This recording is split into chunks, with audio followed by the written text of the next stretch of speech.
Meu maior conselho de coração para cada pessoa que tem um desejo de imigrar, de morar nos Estados Unidos, ter realmente uma vida aqui, é que nunca busque essa como uma opção, né? O Kaikai como uma opção de vir para os Estados Unidos, por várias razões. Uma, que você estaria violando uma lei migratória de uma forma absurda, e eu vou explicar por quê. Duas, talvez seja a principal, você está colocando a sua vida em risco, completamente em risco. Ah, mas muita gente entrou, eu conheço pessoas, não importa se muitas pessoas entraram.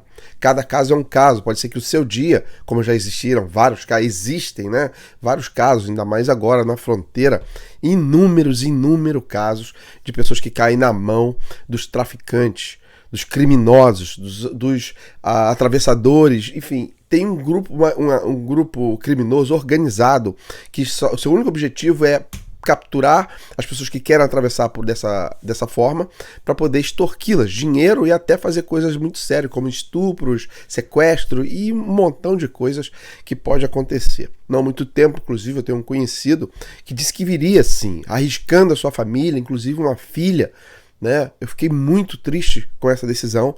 Ele foi deportado ainda do México mesmo, eu diria até que pro bem dele, né? Mas essa é uma modalidade que eu nunca, jamais iria dizer para as pessoas virem para os Estados Unidos. Se vocês quiserem vir de uma outra forma, embora eu jamais incentivo nenhum tipo de imigração irregular, tudo tem que ser feito à base da lei, mas que o Kaikai seja a sua última opção, tá bom? Mas vamos lá, por que eu estou fazendo esse vídeo aqui do Kaikai?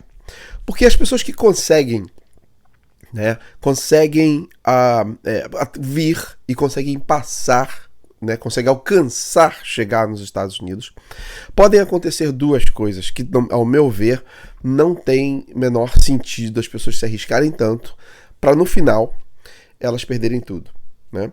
Quando elas entram na fronteira, quando elas conseguem chegar na fronteira, aliás, isso começou na época do Obama, lá nos anos 2000, onde as pessoas chegam na fronteira e tem um buraco na lei que eles estão tentando resolver, que se chama o pedido de asilo, né? Você chega às fronteiras e você tem um pedido de asilo, e eles querem mudar isso para que as pessoas peçam no próprio país de origem para poder resolver essa questão da fronteira de muitas pessoas chegando. Antes as pessoas não tinham noção disso, só que de repente descobriram, e principalmente as pessoas dos países centro-americanos, né, que eu diria que teriam maiores chances de conseguir ficar no país. Não quer dizer que todas vão conseguir, mas teriam mais chances, diferente do Brasil, e eu vou explicar para vocês isso aqui. Mas quando elas chegam na fronteira, elas são registradas, se rendem, dizem, ei, eu estou aqui, quero entrar, e alegam qual for a situação que elas quiserem, criam uma história, se não for verdadeira, e as pessoas automaticamente são registradas, tiram impressão digital, tem toda a sua informação de nome, tudo, e elas são algumas liberadas para dentro dos Estados Unidos, o que era conhecido como catch and release, ou seja, agarra a pessoa e solta, daí que entrou a ideia do Kaikai, né, uma tradução bem irônica. Elas pegam essas pessoas e liberam dentro dos Estados Unidos com uma pulseira eletrônica, algumas não, isso vai de cada caso por caso, tá? Então essas pessoas as que são presas, na maioria dos casos, uma boa porcentagem são deportadas, seja por qual for a razão, que eu desconheço. Aliás, quero deixar bem claro que eu não estou dando nenhuma explicação legal aqui, orientação legal, tá, pessoal? Não sou advogado, não tenho nenhuma relação com nenhum advogado, apenas estou expressando a minha opinião, tá? Que fique bem claro isso aqui. Qualquer assunto relacionado a isso de uma forma legal, busque um advogado. Fique bem claro esse assunto. Mas essas pessoas, no geral, pagam-se uma fiança quando conseguem resolver seus status e entram para o país e são liberadas no país ou são deportadas de acordo com a sua situação. Mas uma boa quantidade que consegue chegar até a fronteira entram, né? E aí elas são, como eu falei, colocadas um dispositivo para saber onde elas estão, outras não, mas todas elas têm uma coisa em comum, recebem uma carta dizendo que elas terão de voltar para uma audiência na corte dos Estados Unidos. Agora é que entra o grande problema. Diferente de alguns países como Guatemala, El Salvador, Honduras, que são países muito minúsculos, pequenininhos, e tem um problema de alta criminalidade, assim, absurda, e outros problemas que é completamente diferente da nossa realidade, do Brasil. Eu diria que o Brasil estaria numa posição até muito favorável comparado com esses países, economicamente, politicamente, também, acredite se quiser, socialmente. Então nós temos uma vantagem, então não é da mesma maneira que essas pessoas sofrem quando elas deixam o país pedindo esse caicai aqui nos Estados Unidos. Uma boa porcentagem desses centro-americanos, depois de muitos anos, acabam até conseguindo uma maneira de ficar nos Estados Unidos, diferentemente do brasileiro, tá? As pessoas que foram marcadas para retornarem à corte depois de um período, eu não sei se são 6 meses, eu não sei, elas têm que voltar para provar aquilo que elas contaram. A possibilidade delas serem concedido um asilo é quase que zero, pessoal, quase que zero. Tem um montão de advogados legais, quando eu pego o seu caso, obviamente por questões óbvias, a gente não vai discutir isso aqui, não estou acusando ninguém de nada, mas a gente sabe, só para vocês terem uma ideia, em 2019, que teve uma onda aí, né, apenas 13 brasileiros de uma levada de milhares conseguiram ficar nos Estados Unidos, porque tem que provar o improvável, né, o impossível, né?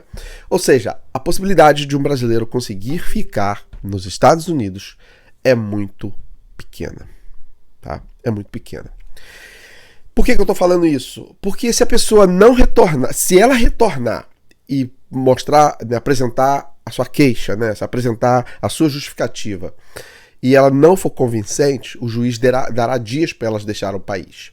E as pessoas que sabem que não podem provar isso e não aparecerem, também terão automaticamente seu pedido de deportação. Nos dois casos, as pessoas estariam como foragidas. Já viraram criminosas, viraram foragidos da polícia. Ah, mas eu fui lá para longe, ninguém me acha, mas elas estão foragidas nos Estados Unidos. Se acontecer uma coisa na hora errada, no momento errado, naquele dia, a polícia baixou, acabou o mundo para você. Não vão qualificar para nenhum tipo de anistia, legalização para contrato de trabalho ou casamento. Contrato de trabalho seria impossível, por casamento vai criar uma série de problemas que possivelmente terá de deixar o país. Enfim, vai criar um verdadeiro problema para ela. Muitas vezes elas querem apenas vir trabalhar, mas elas chegam se ficam tão encantadas pelos supérfluos que eu já tenho falado aqui no canal, que elas decidem querer morar aqui. E aí entra a época da frustração, porque ela não pode deixar o país, aliás, podem deixar, mas não vão deixar o país, e vão viver décadas ou até para sempre, sem nunca mais voltar para o seu país de origem. É isso que eu sempre falo aqui no canal, é o meu incentivo para todo mundo, que faça o que é certo, já façam o que é correto, jamais faça aquilo que não é a maneira, porque tudo que começa errado termina errado. Busque uma maneira correta de vir para os Estados Unidos, mas custa muito, leva muito tempo, é muito burocrático. Pessoal, tudo que na vida que a gente consegue com muito sacrifício, a gente dá mais valor. E a recompensa é imensa. Olha para um médico, o cara que ele tem 8, 10 anos para estudar, para se dedicar. Depois que ele se torna um médico, olha para o salário dele, olha a satisfação profissional dele. Então tudo tem um processo, tá? Eu sou uma pessoa viva, uma lenda viva, né? Para poder falar isso para vocês, por experiência. Eu jamais vou falar para vocês daquilo que não seja verdade, daquilo da experiência que eu vejo aqui, entende? Então assim, muita gente me ataca porque eu alerto a verdade. Eu não sou contra imigrante, eu sou imigrante, eu não sou contra as pessoas virem para os Estados Unidos. Pelo contrário, é o canal mais realístico, porque as pessoas querem remedinho imediato, vem, mete o pé, faz, acontece, e depois elas vão se dar conta, ok, tenho tudo, e agora? Agora eu consegui meu carro, tenho... Mas e agora? E agora, amigo? Agora você se vira. Pode ser que você vai ficar décadas aqui, talvez nunca mais você volta a ver sua família. Talvez você vai ficar aqui perseguido pela polícia com aquele medinho constante porque você não fez a coisa certa. Tá bom, pessoal? Não vou estender esse vídeo aqui. Espero que vocês tenham gostado aqui dessa explicação. Caicai é uma furada. Não faça isso. Se você quiser vir de outros meios, eu não estou aqui incentivando isso, mas jamais venha dessa forma. Isso vai te trazer muitos problemas, tá? Forte abraço, a gente se vê no próximo vídeo.